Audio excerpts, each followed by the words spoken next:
My girlfriend just turned 56 and she's getting so upset and struggling to lose weight. How can I support her? So I received this question on Instagram and I wanted to first reply here on YouTube where I have more space and time to dive into it to this because I have a lot of thoughts. So first of all, I think it's amazing that you want to support your girlfriend.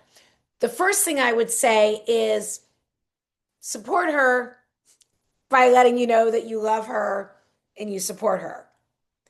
And from there, I would say, I would ask her, do you want me to listen? What do you need from me right now? Do you need me to listen and just listen or would you like some ideas, some suggestions? Because if you start spouting off weight loss advice that she hasn't asked for, like nobody wants unsolicited advice. So I want to point that out right away. Um, but what I'm going to do, assuming that she would like some actual help with the weight loss, I am going to share three very simple things, but they're very important. These three could be all she needs. And then from there, I'm going to share some ways that you can support her in this instead of just telling her what to do, how you can be there for her. So, and I'm also going to remind you that I'm going to drop a link in the caption of this video where to my store where you can check out my books, my courses, but there is a free video there, lose 5 pounds this month, that really walks you through some great weight loss things. So I'm going to give you three super simple tips that are great for women in their 50s, but really are universal, men, women, all ages. And I guess I should introduce myself. If you're seeing me for the first time, hi there, I'm Elizabeth, and I was born in 1966. I am a double certified health and weight loss coach, author, content creator, 3-time finalist at the Maximum Cover Girl competition in my late 50s. And I help men and women in their 40s, 50s, 60s, and 70s lose weight and keep it off eating real food.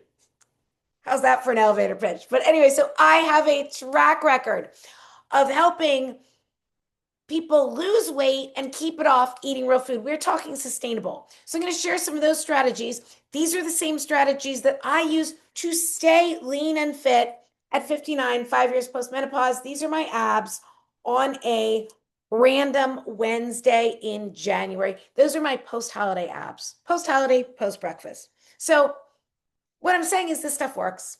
This stuff works. So three things. Prioritize protein and produce, walk a lot, and make sure you're actually in a calorie deficit. So let's start with that one first. If you want to lose weight, like actually burn fat, lose it from your body, not a quick overnight, yeah, you lost a lot of water, which happens in a lot of quick fix programs. Speaking of which, you got to hydrate. I'm like really going here. This is my second video I've recorded today. So you need to be in a calorie deficit. You need to be burning off more calories than you are taking in. And while I do recommend walking, and we're going to talk about that, the best way, calorie deficit, yes, you want to burn off calories through activity, but that's also just because that activity is healthy for your body. The main way to get into a calorie deficit is by changing what you're putting into your body. And my books do give, my two cookbooks, which are linked in my store, do give a lot of information about actually breaking down, figuring out a good starting calorie range based on your goal weight, everything else. So you need to get into a calorie deficit. There's no magic shake, pill, powder. I'm not saying there aren't some good bar that's going to magically melt the pounds off of you if you're not in a calorie deficit.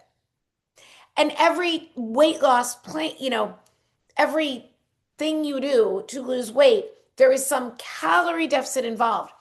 That's why some people never lose weight on keto. Like keto gets you in a calorie deficit when you're doing it right. But the people that are shoveling whipped cream in their face all day saying it's keto, eventually they're just getting too many calories and they don't lose the weight. So like I've seen a lot of that too. But like everything that works, it's because it got you into a calorie deficit.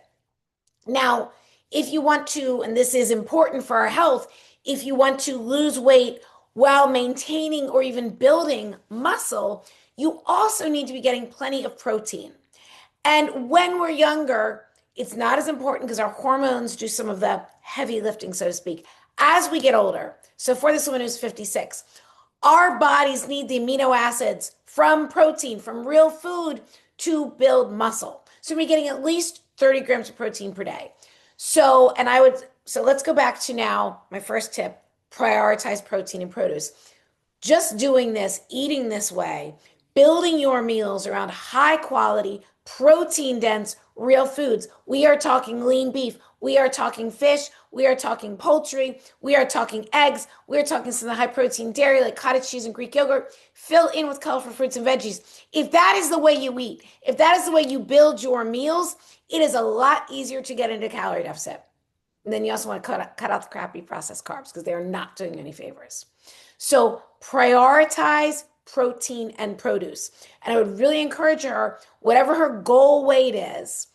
So let's just say, I have no idea, but I'm just throwing out some round numbers. Say she weighs 165 and 150 would be a great healthy weight, like a weight that would feel really good.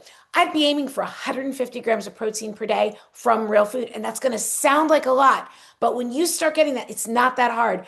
Build a bigger burger. An 8-ounce burger of lean ground beef, like the 93%, that is 46 grams of protein right there. And when you have that, along with some veggies or fruit on the side, you don't want all the crap. You don't want the bun. You don't even want all the sauces. Like you can, put a little something on it, but like you are satiated, you are satisfied. It also helps to stop the food noise and the cravings. So for people that really struggle with sugar addiction, especially at night, which happens with a lot of women, maybe men too, but I hear it more from women, just getting that protein from real food is going to change that. And notice I keep saying from real food. You do not need shakes. You do not need bars. You do not need powders. Now, do I love using collagen peptides in my coffee every day? Yes, but I'm not going to tell you that's the first thing you need to do. I'm going to say start with real food. Start with real food. Aim to get that protein from real food. A can of albacore tuna, that's 29, 30 grams of protein right there, around 130 calories. You're welcome. So you want to look for foods that are high in protein, relatively low in calories. Cottage cheese is amazing. Greek yogurt is amazing. I'm not a big chicken person. I'm more of a beef, so I go with, but like chicken is amazing. Egg whites. I always kind of poo-pooed egg whites, but now like I'll add extra egg whites to my scrambled eggs. Lots of protein for not a lot of calories. A half cup of the liquid egg whites you can get at the store. 13 grams of protein, only 65 calories. That's incredible. So you want to increase the protein from real food, and that actually just helps to decrease the calories. So prioritize protein and produce. Get your steps in. So when we're talking about weight loss, you do not need a complicated workout plan. Do you need to work out and move your body? Absolutely. But the first thing that I'm going to tell you to do is to walk, to get your steps in. And I'd be aiming for 10,000 steps a day. Doesn't really matter how they add up. Just use like the pedometer app. There's a free pedometer app on your phone. Just use that. See where you are now. See where you are now. Are you averaging 4,000 steps a day? 7,000 steps a day? Whatever it is, it's fine. I would look to be increasing this by about 1,000 steps a day for a week. So say you're at 6,000. Get up to 7,000 every day for a week. Then 8,000 and so on, aiming for at least 10,000 steps a day. I personally go for 15,000. And then to make this better fat burning, more resistance, longer walks are great. But again, you may not always have time for that. Hilly walks are great. You're going to be getting a better calorie burn, building more muscle, all of the things. So that is what I would tell your girlfriend who is 56 and is struggling to lose weight. I would tell her prioritize protein and produce, get your steps in, and make sure you're in a calorie deficit. So how can you support her in doing these things? Because just telling her and then you're sitting there on the couch eating Doritos, like that's not helping. I'm not saying you're doing that. I would walk with her. I say, hey, do you want to schedule a walk? Do you have time this week that we could like schedule like a nice like walk for an hour somewhere at a park or something? Cook healthy meals together, go shopping together.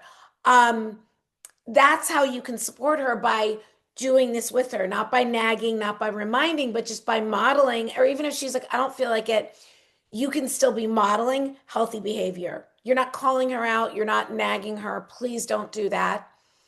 If she's feeling bad, if she's feeling upset and she's struggling to lose weight, we're going to support her. So, hope this helps. I think it's a great question, and have the most amazing day.